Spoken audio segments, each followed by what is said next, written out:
No dia 13 de setembro de 1987, a cidade de Goiânia se tornava palco de um dos acidentes radiológicos mais graves da história mundial fora de usinas nucleares. Diferente de grandes desastres envolvendo explosões ou reatores, esse acidente foi silencioso, invisível e por isso mesmo ainda mais perigoso. Tudo começou com um erro que parecia pequeno, mas que carregava consequências devastadoras. Se você é novo no canal, se inscreva para mais vídeos como este. A origem da tragédia está diretamente ligada ao abandono de um equipamento de radioterapia no antigo Instituto Goiano de Radioterapia. A clínica havia sido desativada, mas o aparelho, que continha uma cápsula com césio-137, permaneceu no local. Esse material radioativo era utilizado no tratamento de câncer e exigia protocolos rigorosos de armazenamento e descarte. No entanto, por uma combinação de negligência, disputas judiciais e falhas administrativas, o equipamento foi simplesmente deixado para trás, sem segurança, sem isolamento e sem qualquer aviso visível de perigo.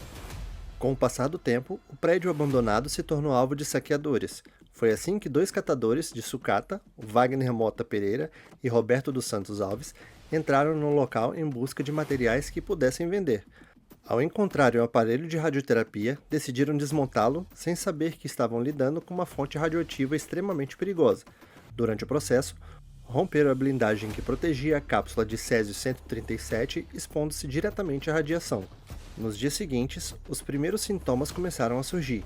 Náuseas, vômitos, tontura e fraqueza passaram a fazer parte da rotina dos dois homens. Como não havia conhecimento sobre o que haviam encontrado, os sintomas foram inicialmente ignorados ou atribuídos a causas comuns, como intoxicação alimentar. Esse foi o primeiro momento em que o acidente poderia ter sido interrompido, mas não foi. O material retirado foi levado até o ferro velho de Devair Alves Ferreira. Ao abrir a cápsula, Devair encontrou algo que chamou a sua atenção de forma imediata: um pó azul brilhante que emitia uma leve luminosidade no escuro. Aquilo parecia algo fascinante, quase mágico. Sem qualquer noção do risco, ele passou a mostrar o material para familiares, amigos e vizinhos. Esse foi o ponto crítico da tragédia. O césio-137 começou a se espalhar de forma descontrolada. Pequenas quantidades do pó foram distribuídas entre várias pessoas.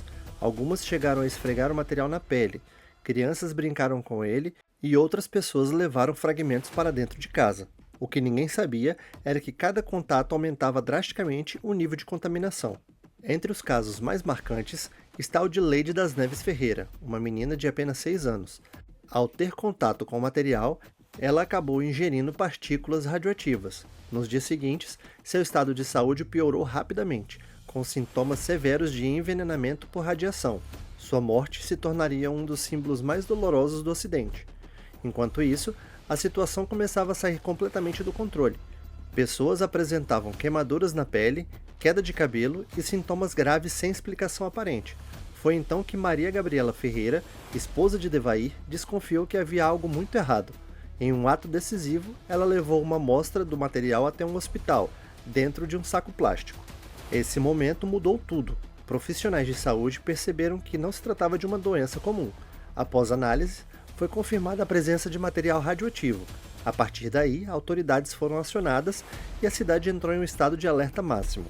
Equipes especializadas da Comissão Nacional de Energia Nuclear iniciaram uma operação de emergência. Técnicos passaram a identificar áreas contaminadas, medir níveis de radiação e isolar locais de risco. Mais de 100.000 pessoas foram monitoradas, centenas passaram por exames detalhados, casas inteiras foram demolidas, objetos pessoais, roupas, móveis e até estruturas foram destruídos para evitar a propagação da contaminação. Toneladas de resíduos radioativos foram recolhidas e armazenadas em depósitos controlados, que existem até hoje. Algumas áreas da cidade precisaram ser completamente isoladas e reestruturadas. O impacto psicológico também foi enorme. Pessoas contaminadas passaram a ser evitadas, discriminadas e isoladas socialmente, mesmo quando não representavam nenhum risco. Oficialmente, o acidente deixou 4 mortes diretas, mas centenas de pessoas sofreram contaminação significativa. Muitas carregaram sequelas fixas e emocionais por toda a vida. Quando comparamos esse acidente com o desastre de Chernobyl, ocorrido em 1986, apenas um ano antes, percebemos diferenças profundas, mas também ligações importantes. Chernobyl foi uma explosão nuclear em larga escala, causada por falhas técnicas e humanas em um reator. A radiação se espalhou pela atmosfera, atingindo diversos países e causando impacto global. Já em Goiânia, não houve explosão. O acidente foi localizado, mas extremamente perigoso por causa do contato direto. Enquanto Chernobyl a ameaça era invisível no ar, em Goiânia ela estava nas mãos das pessoas. Existe também uma ligação direta entre os dois casos, o Césio-137. Foi um dos principais elementos liberados em Chernobyl. Ou seja, o mesmo material causou contaminação em larga escala na Europa e foi o responsável pela tragédia em Goiânia, mas em um contexto completamente diferente. Outro ponto curioso e assustador ao mesmo tempo é o brilho azul do material. Esse efeito não é comum em substâncias radioativas no dia a dia, mas naquele caso específico, causou se tornando um fator de atração, contribuindo para a disseminação do material, e aquilo que parecia bonito era, na verdade, altamente letal.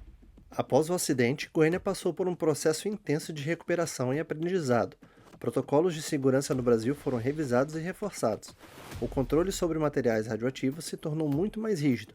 O caso passou a ser estudado mundialmente como exemplo de falha no gerenciamento e no descarte de material nuclear. Diferente de Chernobyl, que ficou marcado como um símbolo de falha tecnológica e política em larga escala, Goiânia se tornou um alerta sobre algo ainda mais próximo da realidade: o perigo do descuido, da desinformação e da falta de controle. E talvez essa seja a parte mais assustadora de toda essa história. Não houve explosão, não houve aviso e não houve preparação. A tragédia começou de forma silenciosa, invisível e humana, e justamente por isso se tornou uma das mais impactantes da história moderna. Este conteúdo é meramente informativo e pode conter erros em seu roteiro. Para mais vídeos de qualidade como este, siga o nosso canal e ative o sininho.